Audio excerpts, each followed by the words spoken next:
El pulgar de la finitud. Crónica forense de la metamorfosis de Monterrey, 1979-2026.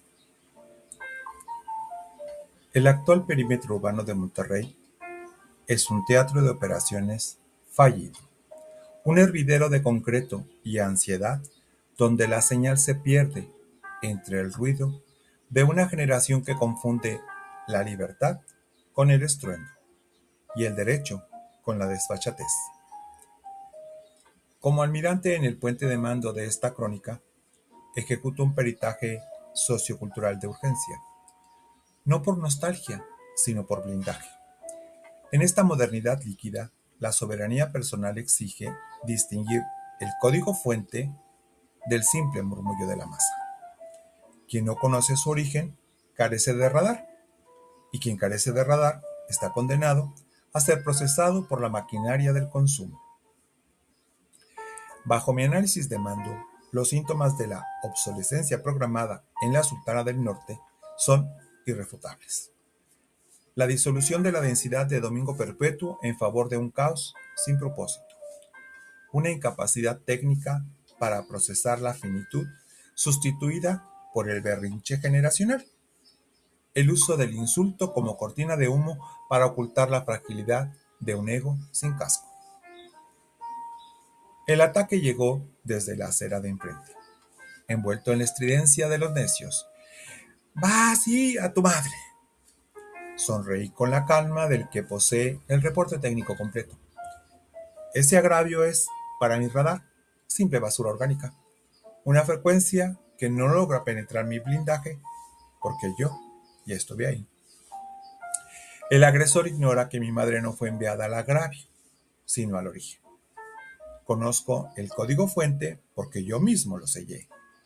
Ante la desfachatez externa, opongo la inmunidad de quien ha gestionado su propia finitud. Esta brecha entre el estruendo del presente y la solidez del carácter exige una regresión técnica hacia el silencio fundacional de 1979.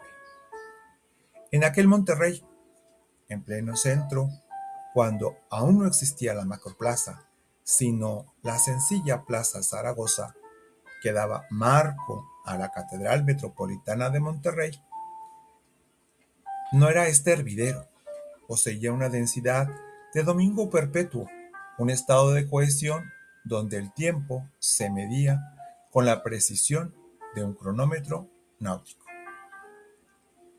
La catedral funcionaba como el puente de mando de nuestra identidad, el sitio donde se gestionaba, con rigor y con pausa, el misterio de la finitud. No era estancamiento, era estabilidad estructural antes de la tormenta de la modernidad. Recuerdo el miércoles de ceniza de 1979 con la exactitud de un peritaje forense. El frío metálico de los cuencos de plata y el incienso ascendiendo hacia las bóvedas como un reporte técnico hacia el cielo. En aquel despliegue de logística espiritual, yo era un simple espectador. Era un seminarista, generación Jones 1960, de 18 años, sosteniendo el misterio en las yemas de los dedos. El rito no era superstición, sino una calibración de los sistemas del alma.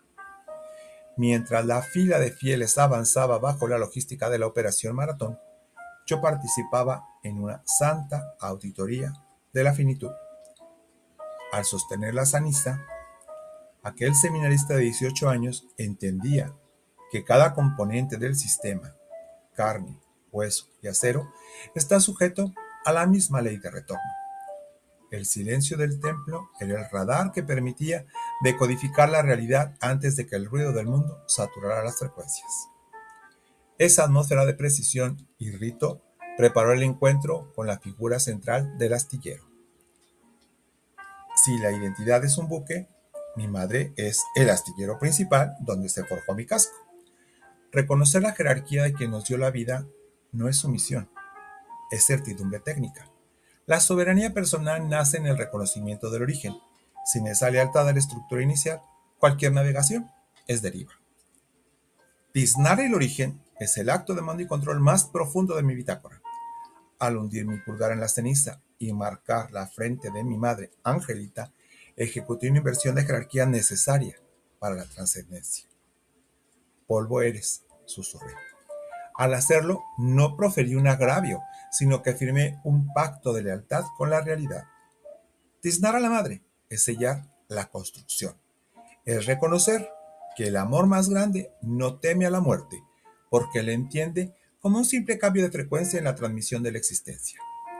En el cruce de nuestras miradas, ella entregó la bitácora con la paz de la misión cumplida, y yo asumí la responsabilidad de quien hereda el rumbo. La verdadera jerarquía no se mide en galones, sino en la capacidad de reconocer nuestra propia obsolescencia programada. Este sello de fragilidad es, paradójicamente, el blindaje definitivo. Quien acepta su condición de polvo se vuelve inquebrantable ante los necios. La cartografía de Monterrey ha sufrido una metamorfosis degradante en casi medio siglo.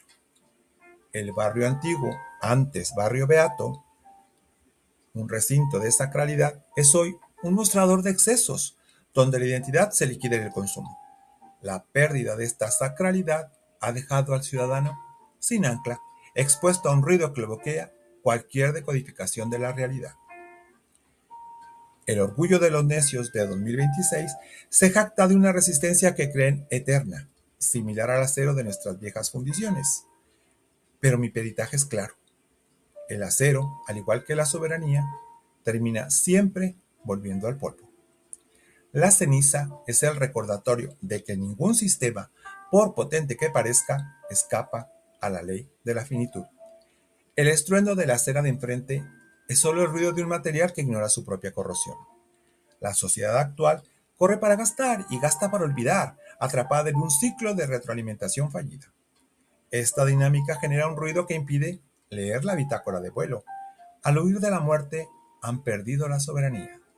Han olvidado que la libertad no es el estruendo del exceso, sino el control del propio puente de mando frente a la inevitabilidad del final. Recuperar la soberanía en 2026 exigió un retorno mental al pulgar tiznado de 1979. No se trata de evitar el polvo, sino de tener la certeza absoluta de quién te marcó para el viaje. Frente a la desfachatez de una generación sin rumbo, el honor permanece como el único componente del sistema que no puede ser procesado por la obsolescencia. Mientras el mundo se desintegra en su ansiedad de concreto, yo vuelvo a la Catedral de Monterrey. Vuelvo al momento en que el misterio estuvo en mis dedos. Ese pulgar tiznado es mi radar contra el insulto basura y mi brújula en la tormenta. La soberanía es saber que el origen está protegido y que el final ya ha sido aceptado y sellado. El honor no se oxida ni se dispersa. Es la esencia que sobrevive cuando todo lo demás ha sido peritado y reducido a su estado base. El honor es la única ceniza que el viento no se puede llevar. Permanezco en el puente de mando. La guardia está alta y la bitácora clara. Mi madre está en el origen, sellada y segura. El almirante sigue al mando.